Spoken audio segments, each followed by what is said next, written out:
Olá, meu nome é Cibele Fernandes Dias e eu sou professora de Direito Constitucional. Nós continuamos com o nosso curso de Poder Legislativo e Poder Executivo. Na aula de hoje, nós vamos tratar do Estatuto dos Congressistas. Gostaria de apresentar os 3 alunos que nos acompanham, Ivone, Wilamis e Morgana. Na aula de hoje, nós vamos falar sobre o Estatuto dos Congressistas.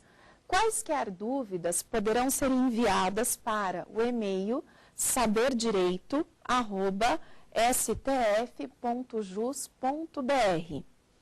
É importante nesses e-mails que seja identificado o curso, Poder Legislativo e Poder Executivo, o tema da aula, Estatuto dos Congressistas, e o nome do professor, professora Cibele Fernandes Dias.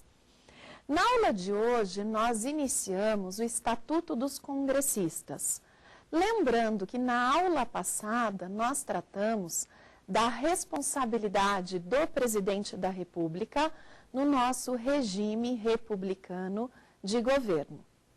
Para falar do Estatuto dos Congressistas, nós iniciamos pela estrutura do Poder Legislativo Federal. O Poder Legislativo Federal é exercido pelo Congresso Nacional. E o Congresso Nacional, por sua vez, tem uma estrutura bicameral. Vamos falar a respeito do bicameralismo do Poder Legislativo Federal. Aqui em Brasília, se nós olhamos para o Congresso Nacional, nesse brilhante projeto do Niemeyer, nós podemos visualizar e entender o bicameralismo. O Congresso Nacional se divide em 2 casas, a Câmara dos Deputados e o Senado Federal. São 2 semicírculos, a Câmara dos Deputados, o semicírculo virado para cima, e o Senado Federal, semicírculo virado para baixo. A Câmara dos Deputados representa todo o povo brasileiro. Os deputados federais, que são no total 513, são escolhidos nos estados, no Distrito Federal e nos territórios federais. Qual é o sistema eleitoral para escolha dos deputados federais? É o sistema proporcional. Só que esse sistema proporcional é limitado. Nós temos 2 tetos, o mínimo e o máximo. No mínimo, cada estado e o Distrito Federal elegerá 8 deputados federais e no máximo 70 deputados federais. Essa proporção é estabelecida por meio de lei complementar e ela depende do número de habitantes do estado e do número de habitantes do Distrito Federal. Quer dizer que estados mais populosos têm direito a mais deputados federais. O único estado que bate no teto máximo, que tem os 70 deputados federais, é o estado de São Paulo. Ou seja, no mínimo 8, no máximo 70 deputados federais. Nos territórios federais, nós temos uma regra diferente. É importante lembrar que hoje não existem territórios federais, mas eles poderão vir a ser criados por lei complementar federal. Se for criado um território federal, cada território tem direito a 4 deputados federais. O mandato de um deputado federal é de 4 anos. Essas regras estão previstas no artigo 45 da Constituição. Portanto, o artigo 45 trata da Câmara dos Deputados, que é a casa baixa do Congresso Nacional, porque representa todo o povo brasileiro. A outra casa do Congresso Nacional é o Senado Federal, que está previsto no artigo 46 da Constituição. Os senadores representam os estados e o Distrito Federal. Cada estado tem direito a 3 senadores e o Distrito Federal tem direito a 3 senadores. Logo, existe uma regra de igualdade na participação no Senado Federal. 3 senadores por estado e 3 senadores para o Distrito Federal. O sistema eleitoral para escolha dos senadores é o sistema majoritário puro ou majoritário simples. Vence as eleições o candidato mais votado. Não há necessidade do candidato obter maioria absoluta dos votos válidos. Basta que ele seja o mais votado.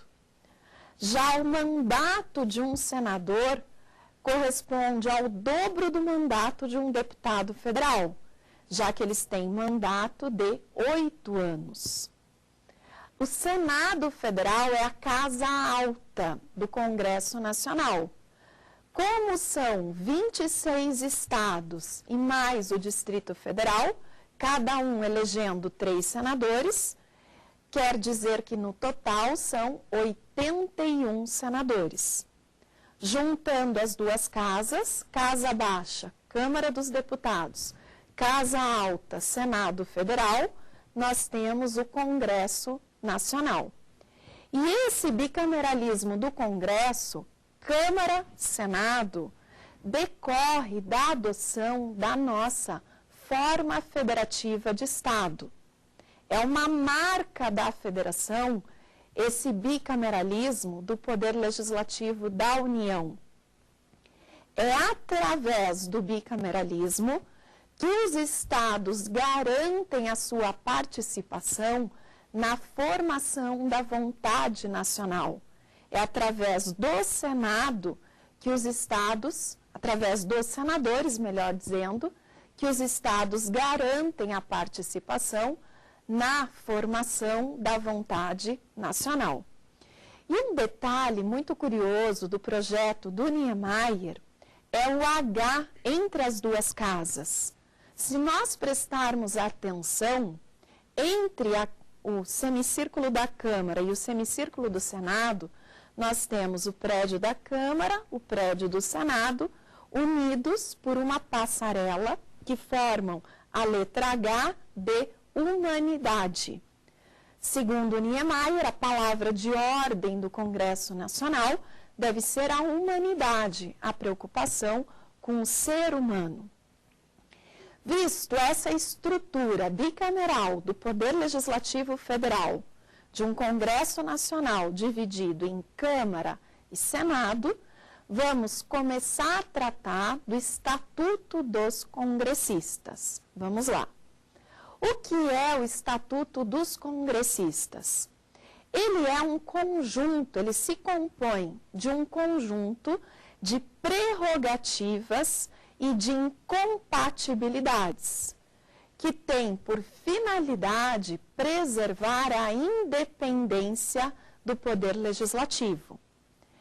As prerrogativas que compõem o Estatuto dos Congressistas não são direitos individuais, são privilégios funcionais e, nessa qualidade, irrenunciáveis. Os deputados e os senadores não podem renunciar a essas prerrogativas, porque elas existem não para proteger a pessoa, elas existem para proteger a função, para que eles possam exercer as suas funções com independência. Quais são os privilégios funcionais que integram o Estatuto dos Congressistas? Vamos para o primeiro privilégio, que é a imunidade material ou a inviolabilidade. A imunidade material ou inviolabilidade está prevista no artigo 53 caput da Constituição, que prevê que os deputados federais e os senadores são invioláveis, civil e penalmente, por quaisquer de suas opiniões, palavras e votos. O que é a inviolabilidade ou imunidade material? Eu sempre comparo a inviolabilidade ou imunidade material com um apagador. Por que um apagador? Porque a inviolabilidade apaga a ilicitude. A inviolabilidade é causa excludente da ilicitude. O deputado, senador, não responde por opiniões, palavras e votos, porque a Constituição exclui a ilicitude civil, exclui a ilicitude penal. A inviolabilidade é causa excludente da ilicitude civil e penal. Por opiniões, palavras e votos proferidas no mandato ou em razão do mandato, ou seja, proferidas in officio ou propter officium. Vamos dar um exemplo em abstrato para ilustrar a inviolabilidade ou imunidade material. Vamos supor que um deputado federal ou um senador, no plenário da Câmara ou no plenário do Senado, agridem moralmente, caluniam qualquer pessoa. Eles vão responder civil ou penalmente por essa opinião? Não, porque eles proferiram uma opinião no exercício do mandato parlamentar. Eles não responderão nem civil, nem penalmente.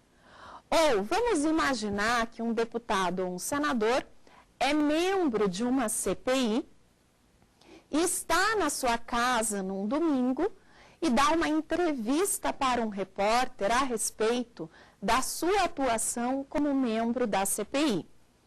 E ao dar essa entrevista, o deputado ou senador difama algum indivíduo, agride moralmente aquele indivíduo.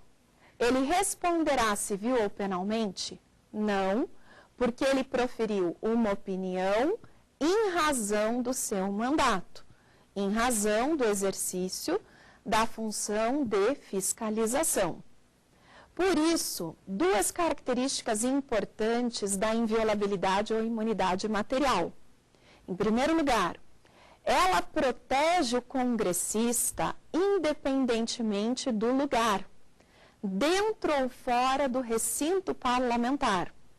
Ele pode estar na sua casa, mas se ele proferir uma opinião em razão do exercício do mandato, ele estará protegido pela inviolabilidade.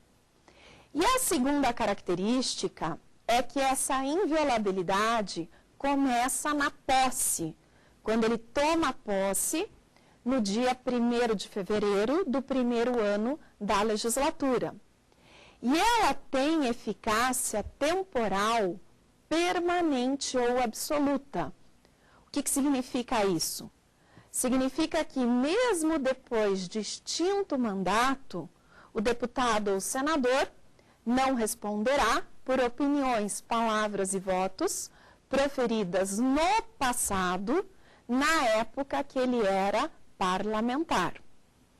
Essa inviolabilidade tem por finalidade garantir a liberdade de opinião dos congressistas, uma liberdade qualificada, para que eles possam exercer as suas funções parlamentares com independência.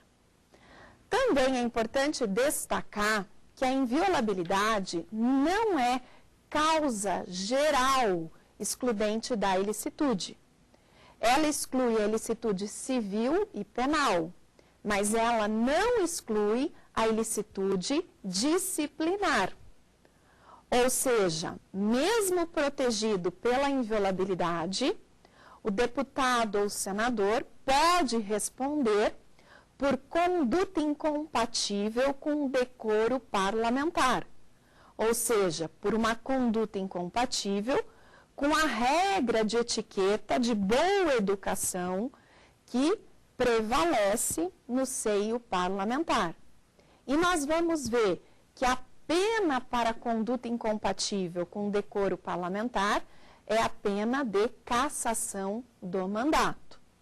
Por isso, ainda que protegido pela inviolabilidade, o deputado ou senador pode responder por conduta incompatível com o decoro parlamentar.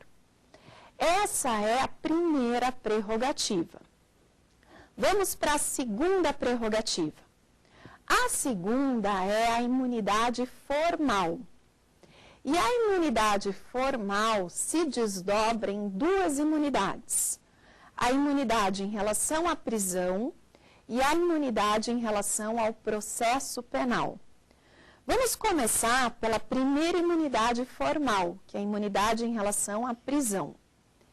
Ela está prevista no artigo 53, parágrafo 2º da Constituição.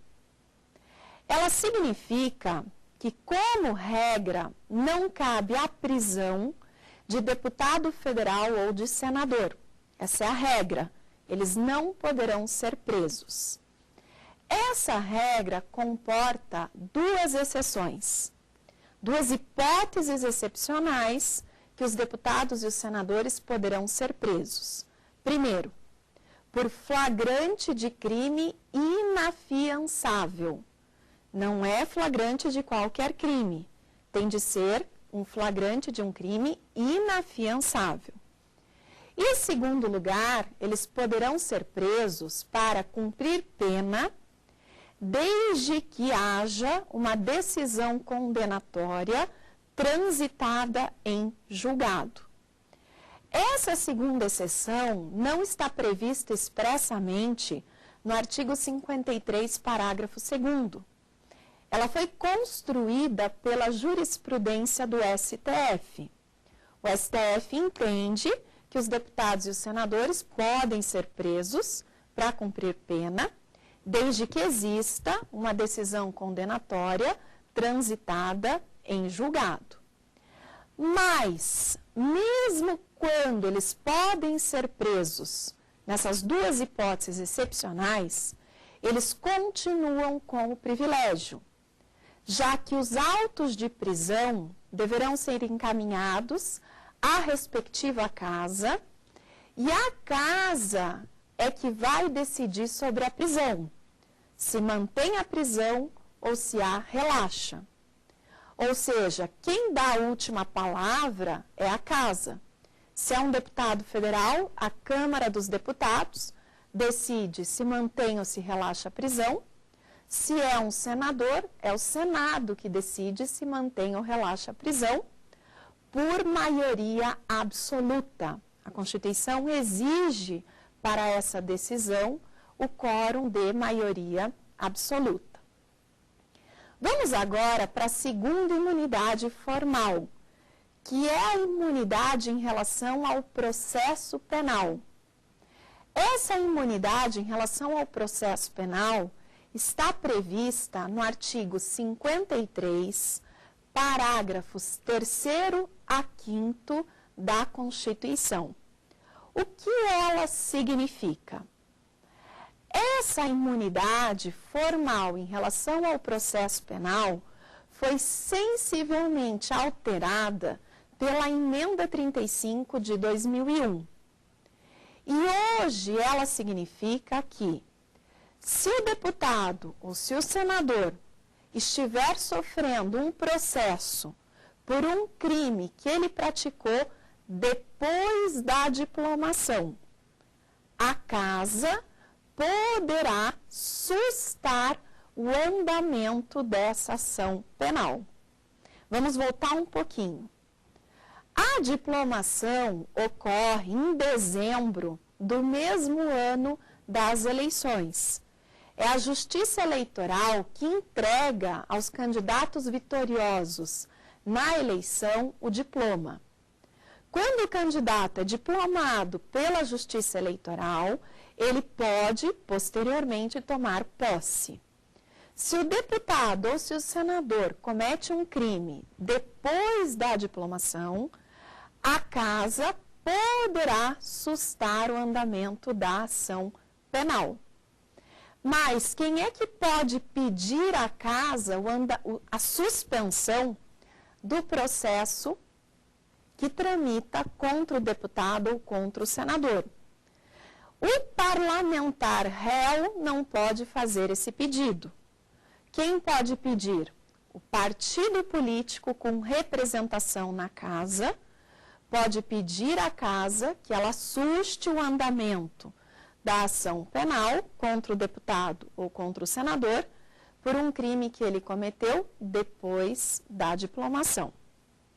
É importante lembrar dessa palavrinha depois da diplomação, já que se o crime tiver sido cometido antes da diplomação, a casa não poderá sustar o andamento da ação penal.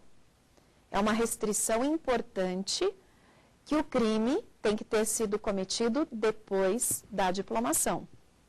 Outra questão importante é que a casa só pode sustar o andamento de ação penal. A casa não pode sustar o andamento de uma ação civil ou mesmo de um inquérito policial. É só de ação penal. E para que a casa suste o andamento da ação, a Constituição exige o quórum de maioria absoluta dos membros da casa. Portanto, a emenda 35 aboliu a licença. Antes da emenda 35, para processar penalmente um deputado ou um senador, era necessária a licença da casa. Hoje não há mais necessidade de licença da casa. Pelo contrário, o que existe é a possibilidade, uma vez provocada, da casa sustar o andamento da ação penal por um crime que o deputado ou que o senador cometeu depois da diplomação. Vamos agora para o terceiro privilégio dos deputados federais e dos senadores. É o foro privilegiado, que está previsto no artigo 53, parágrafo 1º da Constituição. O artigo 53, parágrafo 1º, dispõe que os deputados federais e os senadores são julgados perante o Supremo Tribunal Federal. Eles têm foro privilegiado no Supremo Tribunal Federal. Aqui é importante destacar que todo foro privilegiado se reduz a questões criminais. Todo foro privilegiado. Ninguém tem foro privilegiado por ilícitos civis, ninguém tem foro privilegiado por ato de improbidade administrativa. Logo, se os deputados ou se os senadores cometerem um crime comum, uma contravenção penal ou um crime eleitoral, eles serão julgados no STF. E nós também precisamos lembrar da regra da atualidade do mandato. Existe o foro privilegiado enquanto tem o mandato. Cessado o mandato, extingue-se o foro privilegiado. Essa é, portanto, a terceira prerrogativa dos deputados federais e dos senadores. Vamos para a quarta prerrogativa. A quarta prerrogativa está prevista no artigo 53, também lá no artigo 53, parágrafo 6º. E é uma imunidade formal no tocante à obrigação para ser testemunha em qualquer processo. O artigo 53, parágrafo 6º, prevê que os deputados e os senadores não podem ser obrigados a testemunhar sobre uma informação recebida ou prestada em razão do mandato. E eles também não podem ser obrigados a testemunhar sobre as pessoas que lhes confiaram aquelas informações. É uma espécie de sigilo profissional qualificado que os deputados federais e senadores têm em razão dessa regra do artigo 53, parágrafo 6º. Finalmente, o artigo 53, parágrafo 7º, prevê mais uma imunidade. Os deputados federais e os senadores não podem ser incorporados às Forças Armadas, ainda que militares e ainda que em tempo de guerra, sem licença da sua casa. A incorporação às Forças Armadas de um deputado ou de um senador depende de licença da sua casa. Logo no artigo 53, caput, até o 53, parágrafo 7º, nós encontramos as prerrogativas, as imunidades dos deputados federais e dos senadores. Importante, as imunidades podem ser suspensas. A Constituição prevê caso de suspensão das imunidades? Sim, mas somente na hipótese excepcional do artigo 53, parágrafo 8º. Vamos lá.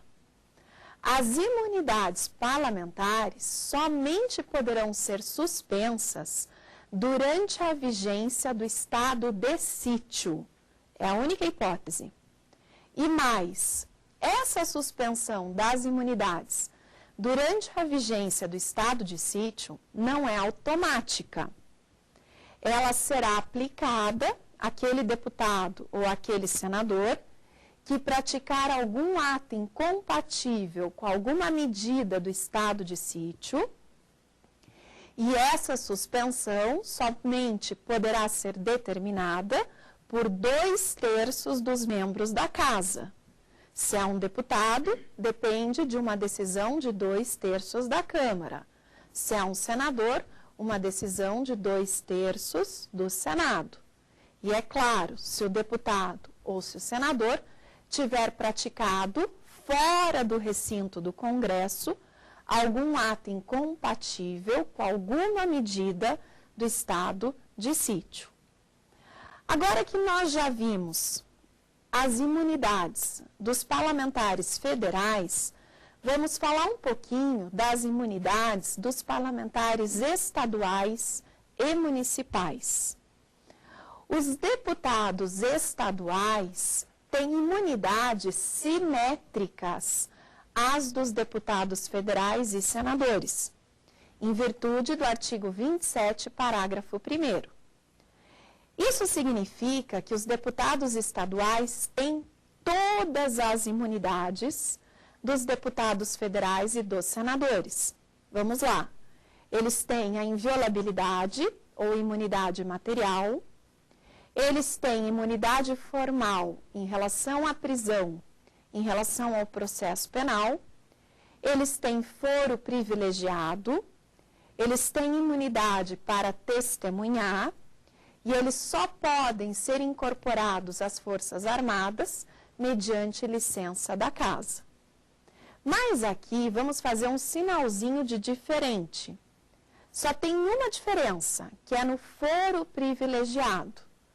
O STF entende que os deputados federais, que os deputados estaduais, melhor dizendo, têm foro privilegiado no Tribunal de Justiça por crimes de competência da Justiça Estadual, no Tribunal Regional Federal por crimes de competência da Justiça Federal e no TRE por crimes eleitorais. Essa prerrogativa de foro dos deputados estaduais não está prevista expressamente na Constituição. É uma interpretação que o STF faz do artigo 27, parágrafo 1º, por força da incidência do princípio da simetria.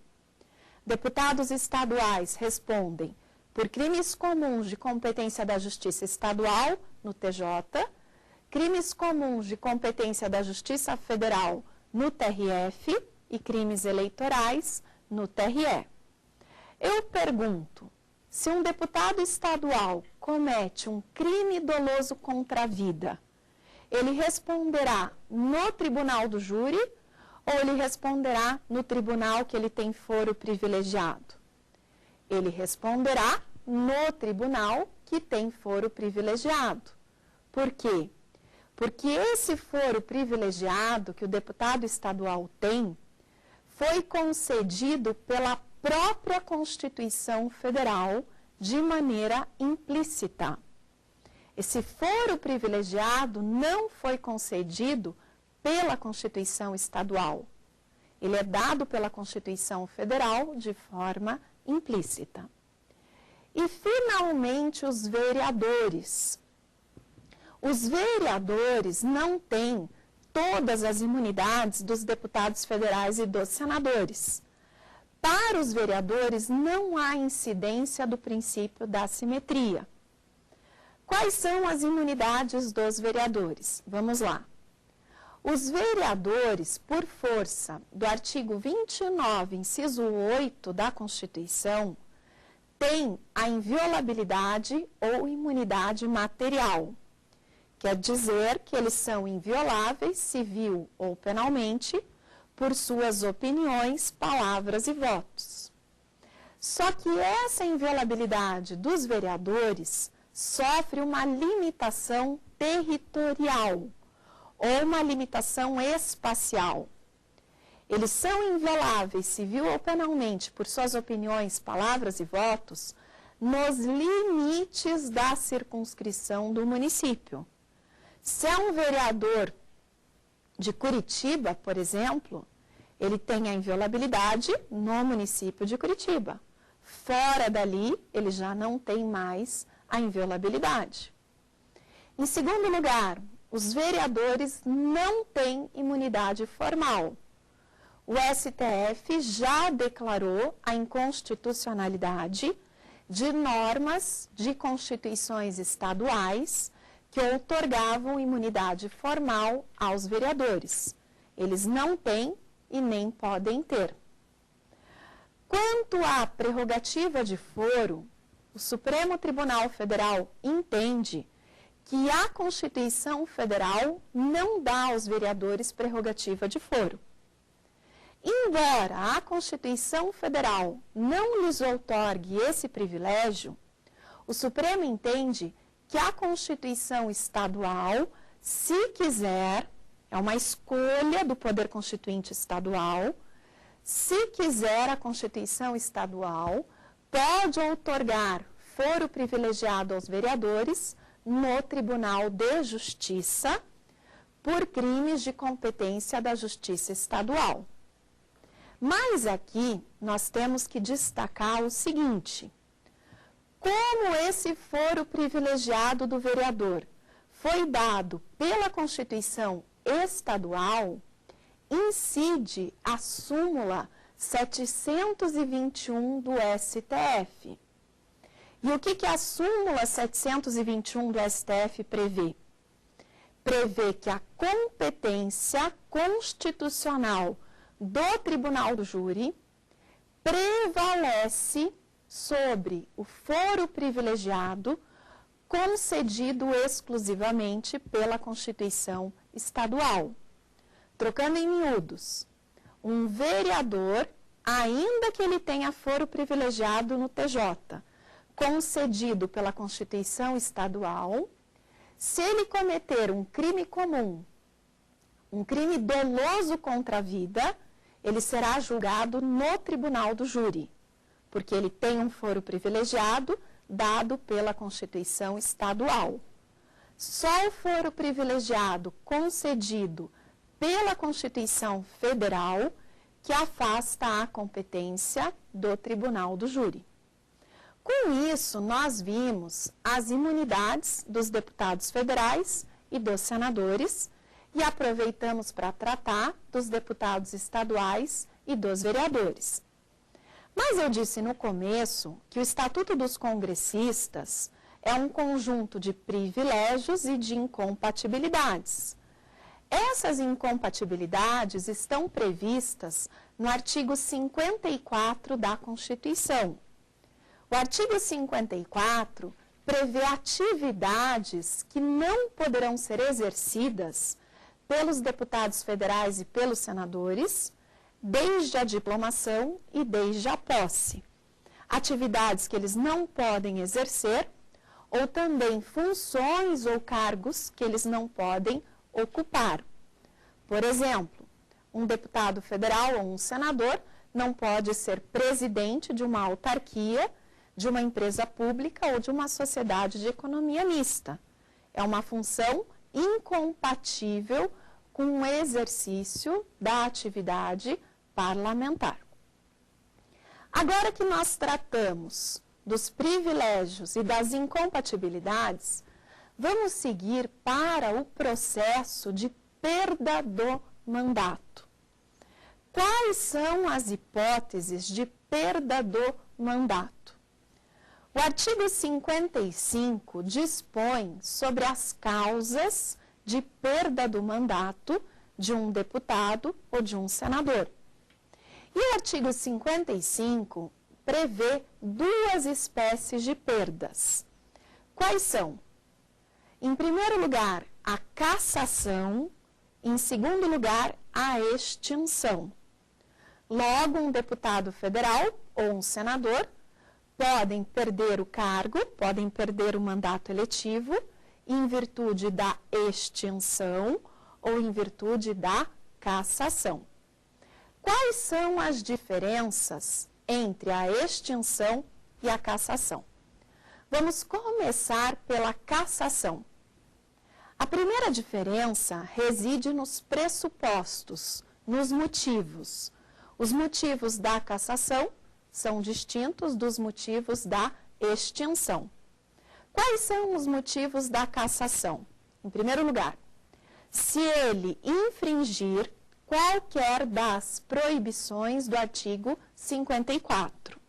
Se o deputado ou se o senador infringir as incompatibilidades do artigo 54, isso pode gerar cassação. Segundo motivo para a cassação do mandato, cujo procedimento for declarado incompatível com o decoro parlamentar.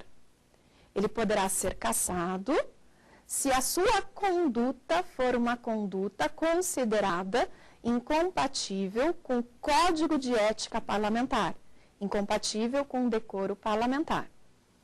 E a terceira hipótese de cassação é se o deputado ou se o senador sofrer condenação criminal transitada em julgado. Também isso gera cassação. Na cassação, quem decide é a casa. Nós temos aqui um processo de cassação que será instaurado contra o deputado ou contra o senador. E a decisão a respeito da cassação é uma decisão política. Haverá aqui um julgamento político. E a casa decide em votação secreta. A votação é secreta no processo de cassação. E a Constituição exige o quórum de maioria absoluta. O voto da maioria absoluta dos membros da casa para cassar um deputado ou um senador. Quem é que pode pedir a instauração do processo de cassação? A mesa da casa pode fazer esse pedido, ou o partido político com representação no Congresso também pode pedir a instauração do processo de cassação. Haverá um julgamento político, a casa, pelo voto secreto e com maioria absoluta, pode decidir cassar o mandato do deputado ou do senador. Vamos agora tratar do processo da extinção. Em primeiro lugar, quais são os motivos da extinção que estão elencados no artigo 55? Primeiro motivo é se o deputado ou se o senador deixar de comparecer a terça parte das sessões ordinárias da casa a que pertencer. Ou seja, se ele faltar a, no mínimo, 1/3 das sessões por ano, salvo licença ou missão autorizada pela casa. Isso gera a possibilidade de extinção do seu mandato. Segundo motivo para extinção é se ele perder ou tiver suspensos os seus direitos políticos. Também gera hipótese de extinção. E o terceiro caso é quando decretar a justiça eleitoral. Então, se a justiça eleitoral decretar a perda do mandato, isso vai gerar motivo para extinção. Qual é a segunda diferença da extinção para a cassação? Na extinção, quem vai declarar que o mandato foi extinto é a mesa da casa. E a mesa da casa exerce aqui uma competência vinculada. Ela tem o dever de declarar a extinção do mandato diante dos motivos previstos no artigo 55. Ou seja, não há um julgamento político. É uma competência vinculada da mesa da casa. A mesa da casa declara a extinção do mandato de ofício ou mediante provocação. Quem é que pode provocar a mesa da casa? Qualquer membro da mesa ou partido político representado no Congresso Nacional. Tanto na cassação quanto na extinção, a Constituição garante a ampla defesa ao deputado federal ou ao senador. Mas nós podemos perceber a nítida diferença entre a cassação e a extinção. Na cassação, há um julgamento político da casa. Na extinção, uma vez presente o motivo, a mesa da casa é obrigada a declarar a extinção do mandato. No tocante aos deputados federais e aos senadores, nós também precisamos falar da hipótese de licença do mandato, que está prevista no artigo 56 da Constituição. Um deputado federal ou um senador podem se licenciar em que situações? Vamos lá. No artigo 56, nós temos 2 casos de licença. No inciso 1, a Constituição permite que os deputados e os senadores se licenciem para serem investidos em determinados cargos. Quais são esses cargos? Um deputado ou um senador pode se licenciar para ser investido no cargo de ministro de Estado. Também no cargo de governador de território. Lembrando que hoje não existem territórios federais, mas eles poderão vir a ser criados. Também podem se licenciar para serem investidos no cargo de secretário de Estado, secretário do Distrito Federal, secretário de território ou secretário de prefeitura de capital.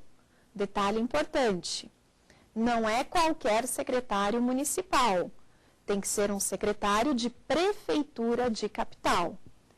E também eles podem se licenciar para serem investidos na função de chefe de missão diplomática em caráter temporário. Nessas hipóteses, o deputado ou senador se licencia, é investido no cargo ou função no Poder Executivo e poderá optar pela remuneração do seu mandato. Como geralmente a remuneração do mandato é superior à remuneração do Poder Executivo, na maioria dos casos, os deputados e os senadores optam pela remuneração do mandato. E mais, no artigo 56, inciso 2, nós temos a segunda hipótese de licença.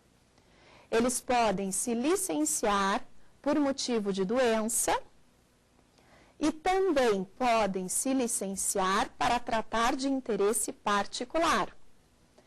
Essa licença para tratar de interesse particular não é uma licença remunerada. E ela pode durar, no máximo, 120 dias por ano. ou seja, no máximo 120 dias por sessão legislativa. Os senadores são eleitos com 2 suplentes. O deputado federal não é eleito com suplentes. O suplente será o segundo mais votado na coligação a que ele pertence. Quando que o suplente é chamado para tomar posse? O suplente é convocado nos casos de vaga. Então, vamos imaginar que um deputado ou que um senador falece. É chamado para ser investido o seu suplente. Ou também nas hipóteses de licença previstas no artigo 56. Quem será chamado para ocupar o cargo do deputado ou do senador será o suplente. É importante destacar a respeito do suplente. O suplente tem as imunidades parlamentares? O suplente não tem imunidades parlamentares porque ele está no banco de reserva. Ele não está exercendo as funções parlamentares. Ele só gozará das imunidades quando ele for investido no cargo do titular. Daí sim, ele passará a gozar das imunidades parlamentares. E ainda em relação ao artigo 56, é preciso destacar que no momento que o deputado ou que o senador se licencia, seja no 56, inciso 1, seja no 56, inciso 2, ele não gozará durante a licença das imunidades parlamentares. Durante a licença, ele não tem as imunidades parlamentares porque ele não está exercendo as funções parlamentares. Com uma única exceção. O Supremo Tribunal Federal entende que mesmo durante a licença, os deputados e os senadores conservam o foro privilegiado no STF. E essa jurisprudência tem uma razão lógica, ela evita tumulto processual. Imaginem se ele está exercendo a função, a ação penal tramita no Supremo. Se ele se licencia, a ação é encaminhada para um juiz de primeiro grau. Depois que ele volta da licença, a ação retorna ao STF. Ou seja, isso iria causar tumulto processual.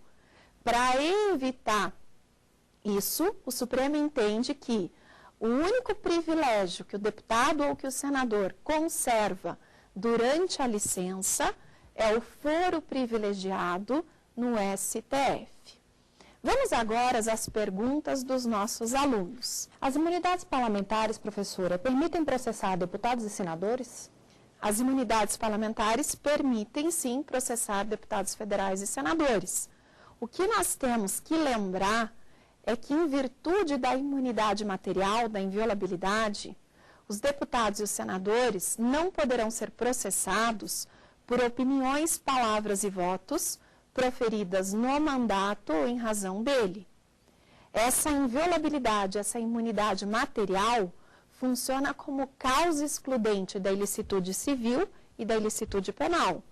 Eles não poderão ser processados por essas opiniões, palavras e votos proferidas in officio ou propter officium. Ressalvada a imunidade material, a inviolabilidade, eles poderão ser processados. É claro que eles gozarão da imunidade formal em relação ao processo penal e eles também gozarão do foro privilegiado em virtude da prática de infração penal comum. Obrigada. Vamos para a próxima pergunta. Professora, a infidelidade partidária ela é uma causa de extinção ou cassação do mandato? A infidelidade partidária é causa para perda do mandato, mas não se trata nem de extinção, nem de cassação do mandato. O STF decidiu em 3 mandados de segurança, no mandado de segurança 26602, 26603 e 26604, que a infidelidade partidária é causa para a perda do mandato, mas se trata de hipótese de renúncia do mandato. Não é extinção, não é cassação, é renúncia do mandato. Em virtude dessas decisões do STF, o TSE editou uma resolução, que é a Resolução 22.610 de 2007. Essa resolução foi alterada pela Resolução 22.733 de 2008. Essa resolução do TSE trata do processo de desfiliação partidária. A desfiliação partidária sem justa causa, que é justamente a infidelidade partidária, é causa para a perda do mandato. Se um deputado ou se um senador, no nosso caso, se desfilia do seu partido sem justa causa, ele pode perder o seu mandato. Quem é que decide? A Justiça Eleitoral. Se é deputado federal ou senador, é o TSE quem decide. Se o TSE decidir que há infidelidade partidária, que há desfiliação partidária sem justa causa, o TSE comunica ao presidente da casa e o presidente da casa tem que declarar a vacância do cargo e dar posse ao suplente. Mas o interessante dessa construção é que a infidelidade partidária é causa para a perda do mandato, mas não é nem extinção, nem cassação. É considerada a infidelidade partidária renúncia do mandato. No momento que o deputado ou que o senador se desfiliou do seu partido sem justa causa, ele abriu mão do seu mandato. Ele renunciou ao seu mandato. Muito obrigada pelas perguntas. Portanto, agora, no resumo da nossa aula, o que nós temos a respeito do Estatuto dos Congressistas? É importante lembrar que esse conjunto de privilégios e de incompatibilidades existem para proteger a independência no exercício da função parlamentar. A Constituição garante aos deputados federais e aos senadores os privilégios previstos no artigo 53. A inviolabilidade ou imunidade material, a imunidade formal em relação à prisão, em relação ao processo penal, o foro privilegiado no STF, a imunidade no tocante à condição de ser testemunha e a necessidade da licença para a incorporação às Forças Armadas. Lembrando que esse regime se estende aos deputados estaduais por força do princípio da simetria, com a única distinção no foro privilegiado, já que os deputados estaduais respondem no TJ, no TRF ou no TRE, dependendo do caso. E para os vereadores não há incidência do princípio da simetria. Eles têm a inviolabilidade, a imunidade material, mas eles não têm os outros privilégios, com exceção do foro privilegiado, que poderá ser concedido pela Constituição estadual. Também nós destacamos os casos de perda do mandato, extinção, cassação e a renúncia do mandato. Lembrando que a infidelidade partidária hoje é motivo para renúncia do mandato. Se um deputado, se um senador se desfiliar do seu partido sem justa causa, isso poderá importar perda do mandato.